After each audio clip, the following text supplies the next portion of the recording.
ভাই আর কিন্তু 2 মিনিট আছে। 2 মিনিট, ইনশাল্লাহ 30 সেকেন্ড লাগবে।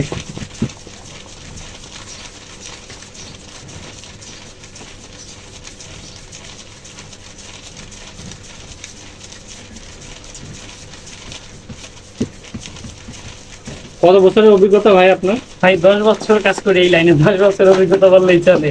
শুরুতে তো আর এত দ্রুত পারতেন না, শুরু তো এত দ্রুত পারতাম না, 2 বছর সময় দিয়ে কাজ শেখা লাগছে। তারপরে শেখার পরেও নতুন অবস্থা এত চালু ছিলাম না, আস্তে আস্তে প্র্যাকটিস করতে করতে আলহামদুলিল্লাহ এখন আমি 15-16 হাজার খাম বানাইতে পারি। ওয়াও, তৈরি হয়ে গেছে ভাই। হ্যাঁ ভাই, দেখি আমাদের খাম তৈরি হয়ে গেছে। বুঝলাম না এত দ্রুত। জি আলহামদুলিল্লাহ, কাজ করতে করতে অভ্যাস হয়ে গেছে। আরো দ্রুত লাগাইতে পারি কিন্তু ভিডিওর সময় দ্রুত হয় না। তো ভিডিওটা ভালো লাগলে অবশ্যই শেয়ার করে দেবেন। ধন্যবাদ সবাইকে।